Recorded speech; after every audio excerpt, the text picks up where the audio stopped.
Newcastle United 4, Man United 1.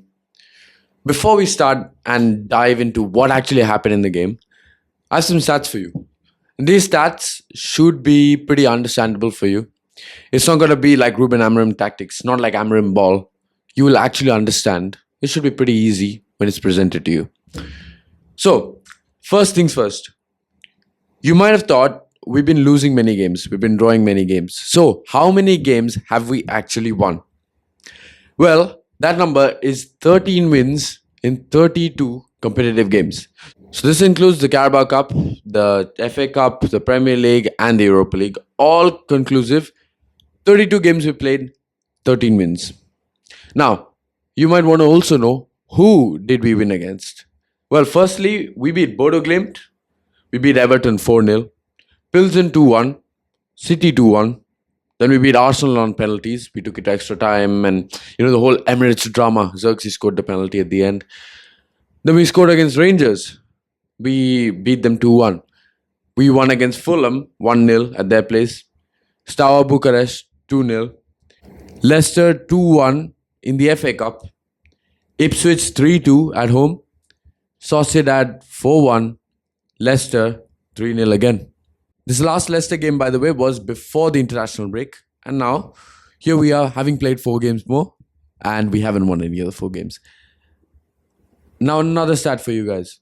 How many games out of all these wins, out of these 13 wins that I've told you, have we won by more than 1 goal? Because it's pretty important to understand. Because we need to know that the 1 goal margin wasn't luck. It wasn't just a fluke, that we actually deserve to win. So if we have more wins, or if we have at least more than 50% of our wins in this metric, it should be okay. Ruben Amorim is okay. You know what? He's actually coaching wins, as the myth goes. Well, the truth is, there have only been 3 games. And out of these 3 games, only 2 are league games. So, we beat Leicester 3-0. Leicester being one of the worst Premier League sides to ever exist. I think you can agree with that. I can agree with that. Even the Premier League themselves would probably agree with that. We beat Sociedad 4-1. That was fair enough, a decent performance. But considering everything that's around the game and considering where Sociedad is in their own league, they are kind of rivaling us at the moment, around 13th or 12th when we played them. So it's not really that impressive. We beat a team around us pretty much.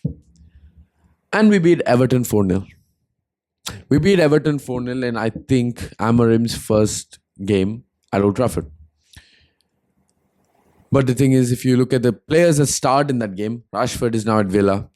Anthony came on. Kobe Mino got injured. Casemiro never even played that game. Xerxes, I'll get to Xerxes in a moment, but he was playing in that game. Then Amorim's been on and off with him. So if you really look at this, we've only beaten Leicester and Everton. Everton, who's just above us, by the way, and Leicester, who are sitting in 19th. And Sociedad. So we have 3 wins out of 13, which have been by more than 1 goal difference. Is that out of all these 13 wins, out of all the games that we played at Old Trafford ever since November 24th, do you want to have a guess how many wins we have? You think it's 10? You think it's 5? You think it's 4? 3? We have 2 home league wins ever since Amorim came in. Just let that sink in for a second. We have only 2 home league games that we have won. And this one of them was the Everton game, by the way. And the second one being the Ipswich game. Where, remember, 2 times we were pegged back to 1-1 and 2-2. But then eventually we got across the line. Now let's go into what actually happened. Let's talk about Ruben Amorim for a second. Everybody had good hopes. I had very good hopes for this manager. So I thought with the pragmatism that he brings, he's going to play attacking football against the smaller and the medium level sides. And maybe against the big sides where we'd have to defend, he's going to adapt. So I was like, okay, you know what? It's fine. First game, Ipswich. Seems pretty interesting because there are passing patterns. We're trying to play in that 3-4-3 formation. Players seem to slot in their positions. They knew what to do and they took over. And we thought, you know what? This could be the beginning of something, like something revolutionary. Wing backs. We've never seen wing backs at United. But the first goal that we do score under Ruben Amorim was at Ipswich, where Ahmad runs down the line and then crosses it to Rashford, who taps it in. And then you know what we think, oh my God, this is going to be some new fairy tale that's about to come. Now, fast forward another about 16, 17 games. Now, we find ourselves in 14th place. Now you think 14th place, it's not good, but it's pretty much where we got off, right? That's pretty much where Ten Hag left us. Ten Hag left us almost 5 or 6 points off top 4. If you understand right now, how far are we off? You know what? Not even top 4, top 5, right? Because top 5 is Champions League this season. So 5th place Man City is at 55. Man United right now at 14th is 38. So the difference is about 17 points. 13 points of a difference. But consider the fact of how bad Man City have been. The fact Man City couldn't even beat us in either of the 2 games that we played. And they are still 17 points ahead of us. Consider the fact that they did not win for almost 3 months. They won, I think, 1 game in 3 months. And they're still 17 points clear of us. Now, look right behind us. Right behind us in 15th place we have Spurs, 37 points. They are as bad as us. But the difference is they beat us home and away. So we can't even talk to Spurs because they're just 1 point behind us. But they beat us at Old Trafford and they beat us at their place as well. So in 16th place, Wolves, 35. And in 17th place, just above the relegation zone, West Ham at 35. So you know what's funny? If we lose against Wolves, next week, then we might find ourselves in 17th place. 2 of them. And Southampton. That's 4 of your wins already.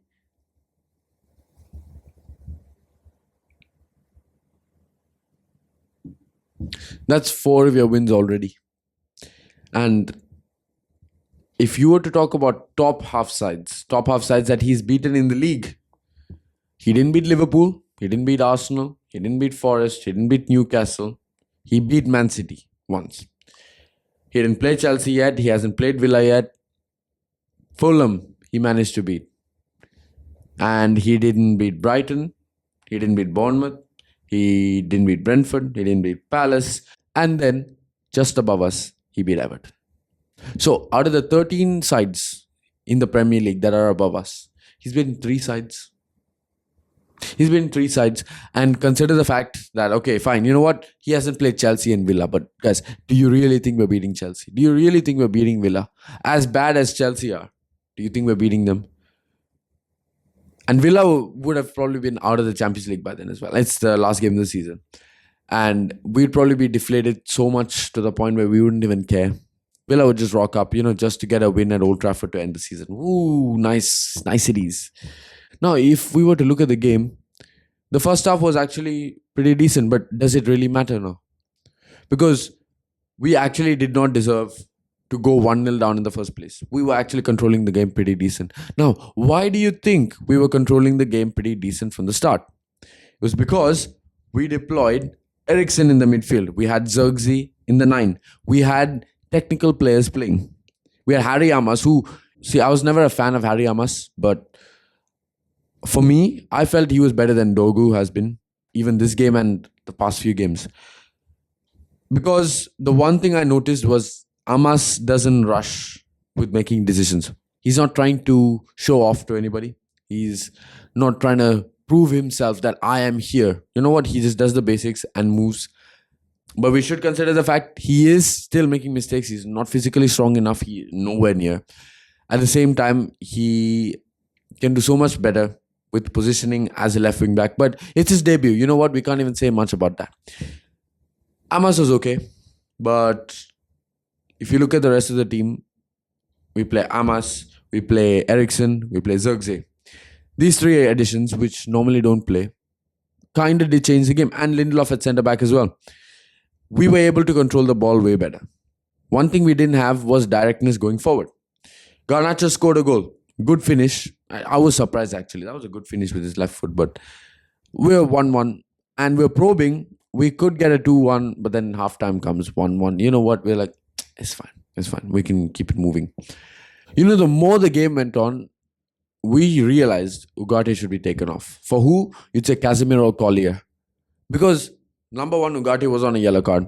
Number two, Ugarte is trying all these fancy passes and these fancy dribbles. And when he tries to do anything that is not tackling a player, he messes up. When he messes up, the midfield messes up. When the midfield messes up, that's straight through that they go. Now, 4 goals they scored, guys, at the end of the day. So I don't even know what's the worst part of today. Like, there are so many things that are bad with today. You could say number one, our first half performance wasn't rewarded. So the other thing that we lost 4-1. But okay, you know what? It's technically a rotated team. We lost 4-1. And third thing, we lose Joshua Zirkzee. We lose Joshua Zirkzee not for 1 game, not for 2 games, probably for the season. Because even if he has a pull hamstring, it'll probably be 3 to 6 weeks. And if it's 3 to 6 weeks, considering the fact that even if we do make it past Lyon, then we have Bilbao next. And if we have Bilbao, they're going to be even tougher than Lyon. So if we don't have him for the first leg at their place, I don't see how we score, first of all. And if we don't score at their place, they could win like 1-2-0. And then they park the bus at our place. And then, you know what?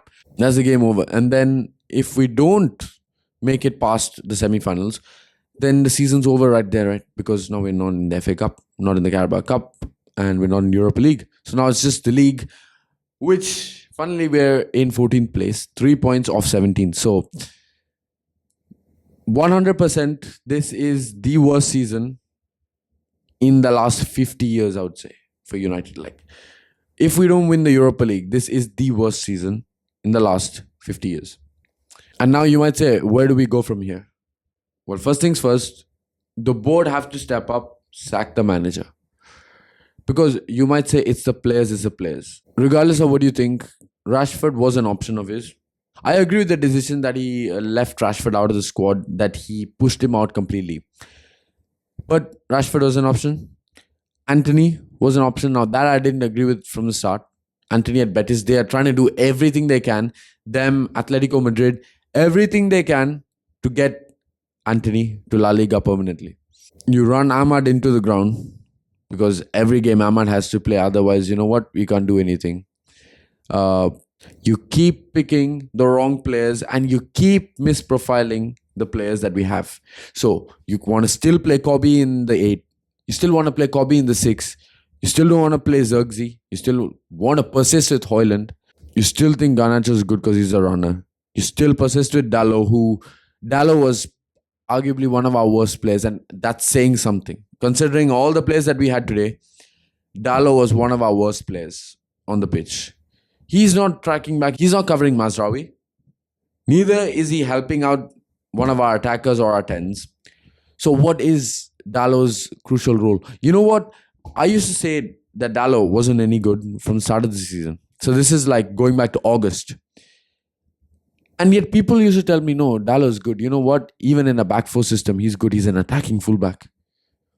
He's not an attacking fullback, and defensively he's poor as well. What does he offer? The only thing I've ever seen this guy do, only thing in the last 5-6 years that I've seen Dalot do, is that he can do 1-2s pretty okay. But that's about it. How far can a 1-2 get you? When it comes to shooting, long range shots, sometimes he's lucky with it. His crossing is a lot of miss rather than hit. Now, what does he give you as a fullback? When you break it down, not much really.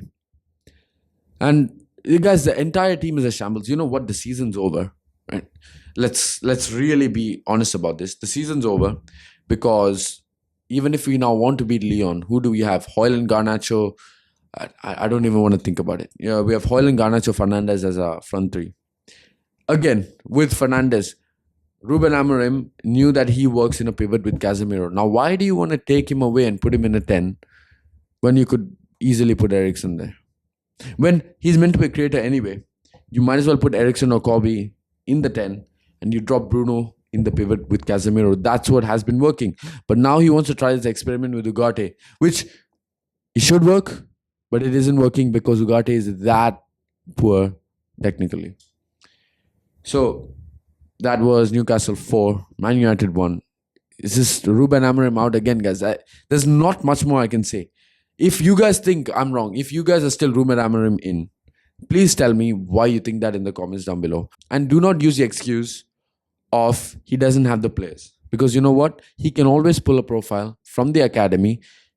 That's all up to him. Now, if you think that they might not be ready, they might not be good enough. The players that he's persisting with right now aren't good enough either. Hoyland isn't good enough. Garnacho isn't good enough. Dalot isn't good enough. So, this is all on him. Yeah. So, Newcastle 4, United 1. And I'll see you all in the next one.